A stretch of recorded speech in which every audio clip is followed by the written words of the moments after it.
Many thanks for joining us on the news at this hour. I am Joy Annie at Top Stories.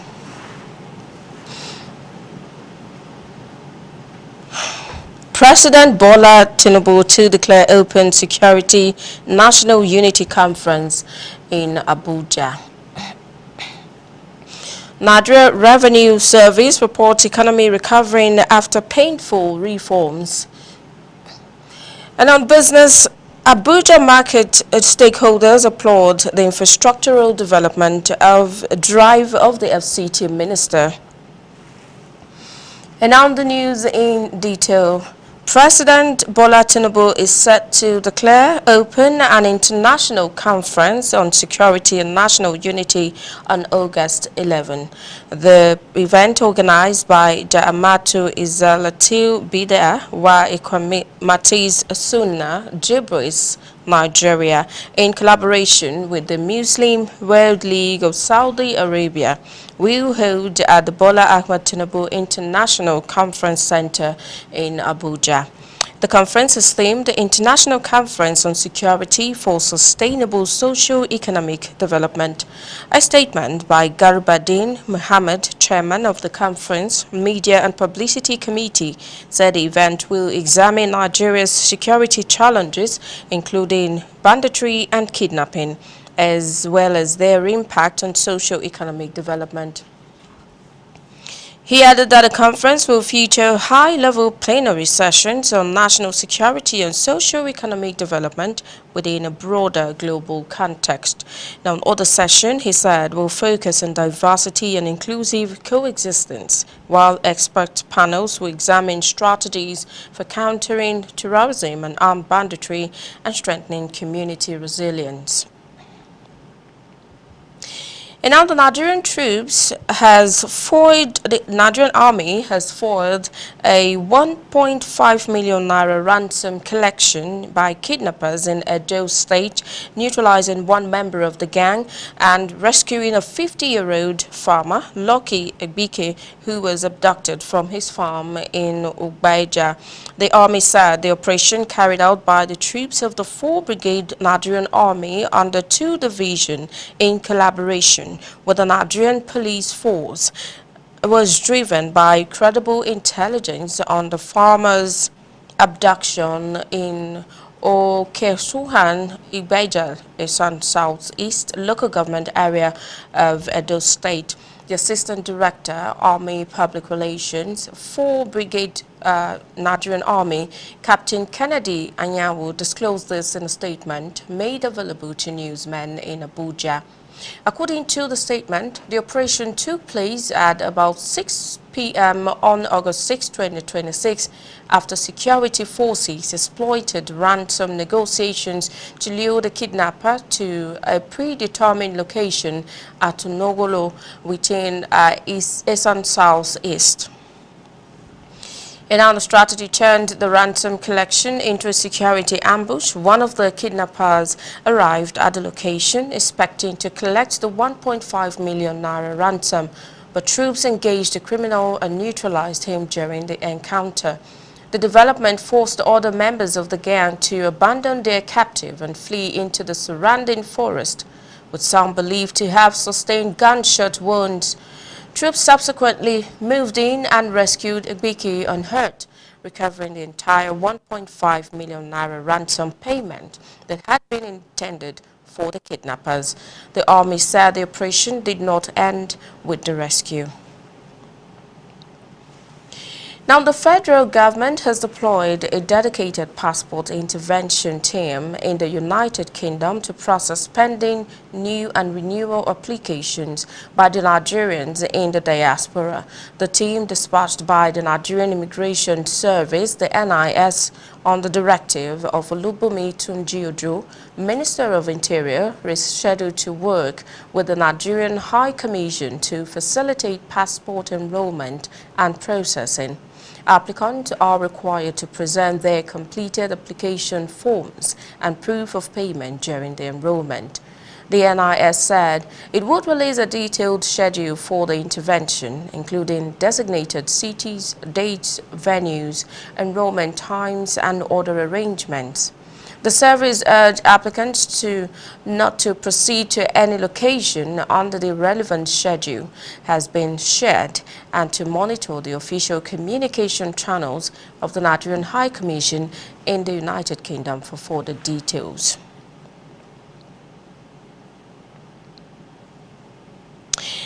And now the Registrar of Joint Admission and Matriculation Board, JAMB, Professor Segun Aina, has strengthened the board service compact with all Nigerians Sericom unit to resolve all pending cases of complaints. The registrar directed the Sericom desk officers to address complaints historically and promptly. JAMB spokesperson Dr. Fabian Benjamin says already the directive is yielding the desired effect as over 5,000 pending and unresolved complaints were resolved within the space of 5 days. Now, he noted the challenges addressed are in different categories and ranges from such issues as difficulties in creating profile codes by candidates who had previously registered with a particular phone which they no longer have access to. Now, others are candidates with biometric verification issues, some of which were identified as genuine cases of biometric failures, either during the UTME registration or examination exercise. The registrar also extended his scrutiny to the operations of the Central Admissions Processing Systems, that's the CAPS, where challenges identified included cases of candidates losing their phones, SIMs, candidates that are converted from D to UTME, as well as those omitted from the national matriculation list after graduation. Now, Professor Aina said, and the Sericom staff also resolved some hitherto intractable payment issues, cases of inappropriate venues, e-pins, technical issues, problems associated with upload of documents, and other recurring issues such as change of name, birth, state, or local government, among others.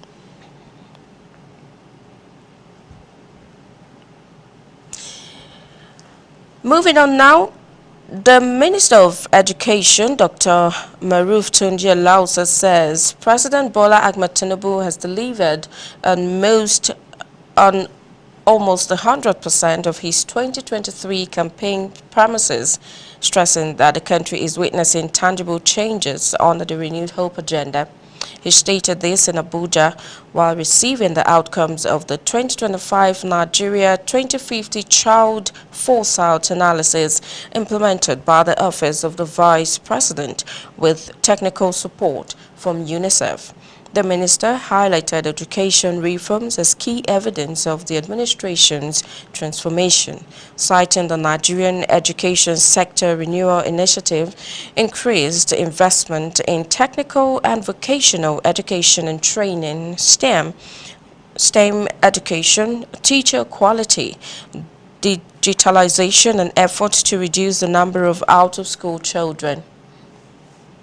He said the government was repositioning TVET to equip young Nigerians with practical skills for employment, entrepreneurship, and national development.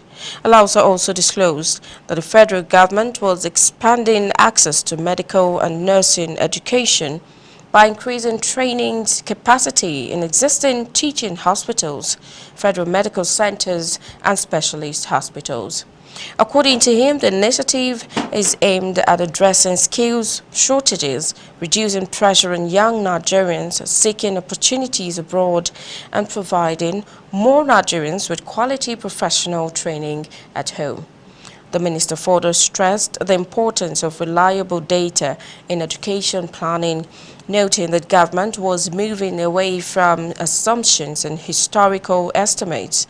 He said more than 1 million children had been moved from the streets into schools in the past 2.5 years, while the digitized 2026 annual school census had recorded participation from more than 56% of public schools and 41% of private schools. He further said the child foresight analysis would complement ongoing education reforms by promoting long-term planning, future literacy skills development, and integral equity.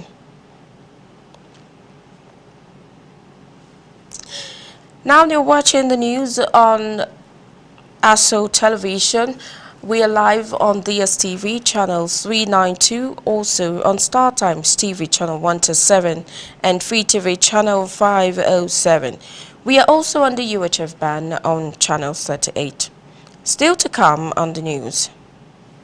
Nigeria Revenue Service reports economic recovery after painful reforms. To stay with us for more after this time out.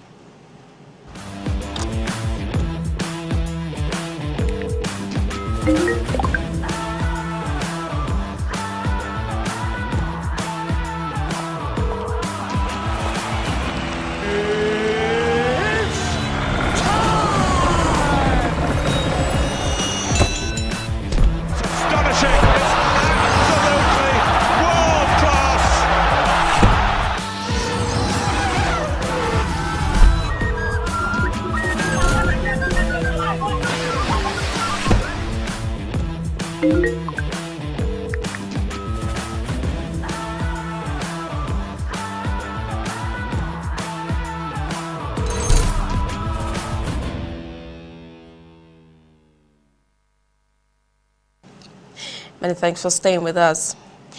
Now, Nigeria Security and Civil Defense Corps (NSCDC) says it will deploy 10,210 personnel and special tactical units to reinforce security operations across the Osun State ahead of the governorship election.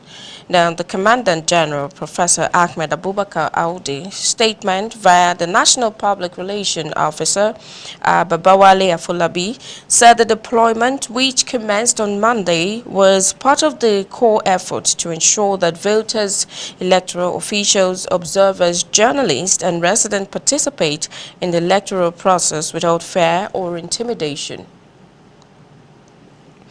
According to the statement, uniformed and undercover personnel from the Oyo, Ondo, Ekiti, Ogun, Lagos, Kwara, Edo, Kogi, Delta, and the Federal Capital Territory state commands, with about 1,000 personnel from each command, would reinforce the Osun State Command and strengthen security coverages across the state alongside other security agencies deployed for the election.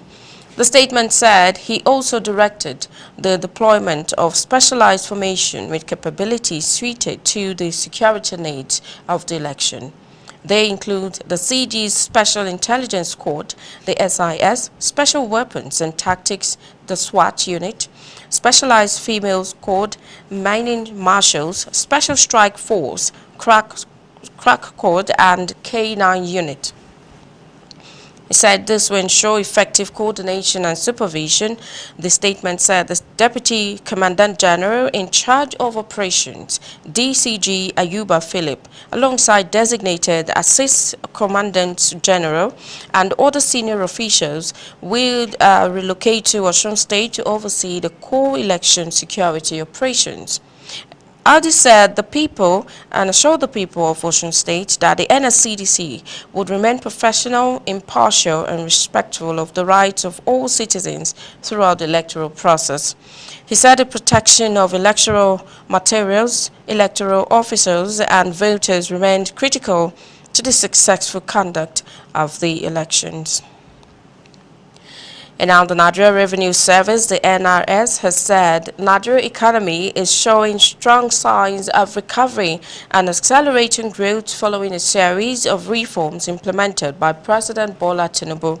According to an internal report by the agency, the country has moved decisively from acute macroeconomic distress towards a far more stable and recently footing, overcoming severe distortions in fuel subsidies, foreign exchange, oil production, and tax collection.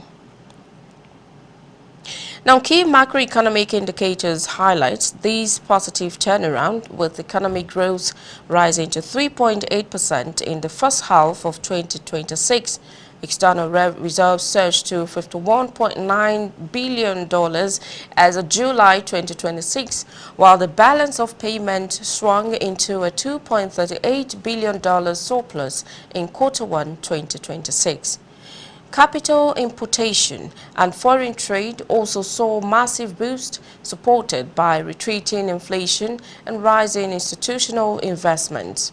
In the energy and fiscal sectors, oil production rose to 1.73 million barrels per day, reaching 104% of Nigeria's OPEC quota.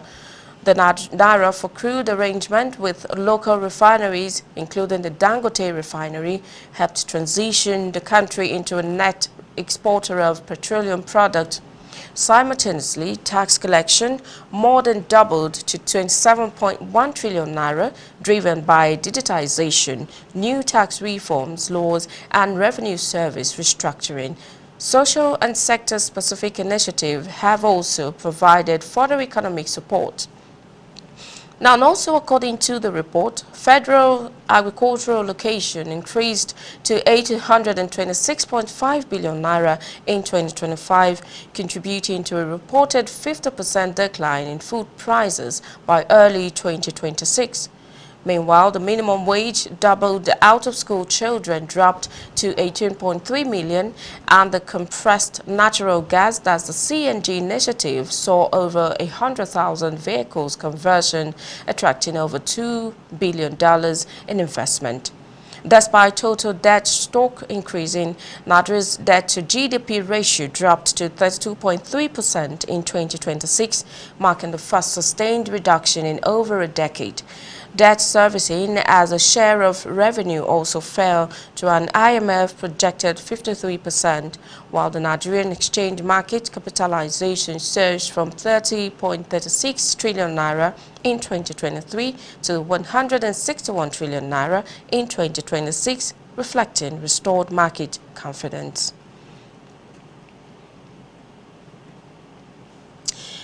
Moving on now. Italian operatives of the National Drug Law Enforcement Agency, NDLEA, have arrested 30-year-old businessman Joseph Cyril at Enugu's Akanibram International Airport. Cyril was intercepted attempting to board an Ethiopian airline flight to Italy, where he subsequently excreted 98 ingested wraps of cocaine weighing 1.510 kilograms. According to NDLEA spokesperson Femi Babafemi, Cyril ingested the drugs at an Orca Hotel after arriving from Italy on July 13, 2026. The suspect confessed he agreed to traffic the consignment for 3,500 euros to fund his family's relocation to Germany. According to him, the suspect claimed he had been doing business in Italy for years before agreeing to traffic the drug consignment for a fee of 3,500 euros to raise money to relocate to Germany, where his family is based. And now let's take you some more business stories now. Market stakeholders in the Federal Capital Territory has commended efforts of the FCT Minister for the Infrastructural Development while calling for inclusion of the market areas to enhancing the general economy. Now, the economy and agribusiness crew paid a visit to one of the market at the weekend and files in this special report on market development, challenges and way forward at the Day-Day International Fruit and Vegetable Market in Abuja. Let's hear the report. Welcome, and today we are right at the International Market for Fruits and Vegetables around the day-to-day axis of the Federal Capital Territory. First and foremost is the fact that as early as 6 a.m., business activities have commenced in this market. It will also surprise you to note that a lot of vegetables and fruits consumed by residents of the Federal Capital Territory are from this market. Take a listen. I used to come and buy few things in this market. What I need government to do for this market, when rain fall, you enter this market, true, you will not like it. Because there is many trashes anywhere, everywhere. So please, You people should help us. Come and help this market to repair the road and everything the market for us. Business that we are doing, it helps us to solve our problems and our parents too. And it will help government. For those that are no employer, they are no get work. Sometimes I will be in the market without even shishi, naira, I don't have it. But when I into the market, by the grace of God, I will have some financial data to use. So we are advising government to come and still open more than what we have. I'm a farmer. I bring my produce here. I sell tomatoes, I sell cucumbers, normal cucumbers and baby cucumbers, and I sell habanero peppers. What is actually happening in Nigeria now is that prices are dropping, but farmers are suffering. The prices of our seeds hasn't gone down, prices of fertilizer hasn't come down, and a lot of things that we use to produce and grow all these crops. Now, if as a farmer I spend so much, and at the end of the day when I bring my produce to the market, I'm selling it at a giveaway price. Farmers should enjoy it, and people that are buying as well, they should enjoy it. And in terms of the state of the market, they should make it a little cleaner, because sometimes when you come to some places that they sell and you look at the environment. The chairman of this particular market has this to say. We're the force in Abuja, bringing all the fruit and vegetables that the FCT is taking and individual homes are taken from. We thank God that the government too are considering us, because recently we have the feelings of their presence for the major road they've constructed that passed through the market front. We appreciate that from the government. And secondly, we have other numerous challenges that had to do.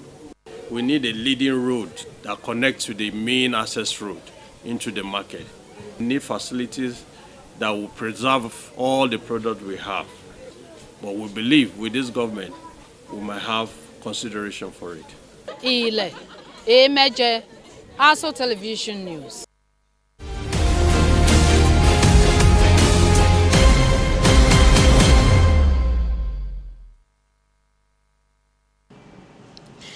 Now, the Chief of Defense Staff, CDS General Olufemi Oluyede, has praised participants in the 2026 Abuja Military Barracks Youth Sports Championship, describing their performances as a reflection of their leadership potential and charisma.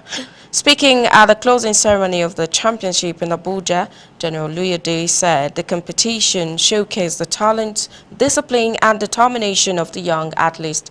The 5-day championship, organized by the Defense Headquarters, which commenced 3rd August at the Mogadishu Cantonment Sport Complex and Agui-Ronsi Sport Complex in Abuja, concluded with the Chief of Defense Staff, General Olufemi Oluyede, applauding the participants, saying the competition would foster youth development, discipline, unity, and the discovery of talent among young people living in military barracks. Our youth have shown us that sports are not just about competition, but about character. Every jump, every pass, every spike, every cheer from the crowd reminds us that the spirit of teamwork, which runs deep within our barracks. In that spirit lies the strength of our armed forces and nation. Speaking on behalf of the champions, Abdul Fatai Omale, who expressed appreciation to the organizing committee for putting together the competition, acknowledged that the tournament was highly competitive, but expressed gratitude to his team for emerging victorious. I would say glory to God, God Almighty, it's not that we are perfect than our opponents, but God gave us this victory and I'm really overwhelmed. I thank God. The championship featured 8 teams competing in the men's football category and 4 teams in the women's category. At the end of the championship, Lungwi Barracks took the day as overall champions with 2 gold, 2 silver and 1 bronze medal, making a total of 5 medals, while Mogadishu Cantonment took second with 2 golds and 1 silver and 1 bronze medal. Naf Valley Base secured 3rd place with 1 gold and 1 bronze medal. Mambila Sailor Barracks followed in 4th place with 1 gold medal, while Nigerian Navy Base Barracks finished 5th with 1 silver and 2 bronze medals. General A.O. Azazi Barracks completed the top 6, placing 6th with 1 silver and 1 bronze medal. But that's the bulletin. But before we go and look at one of our major stories again, we told you that President Bola Tinubu is set to declare open an international conference on security and national unity on August 11. That's the bulletin. Thank you for watching. I am Joy Annie.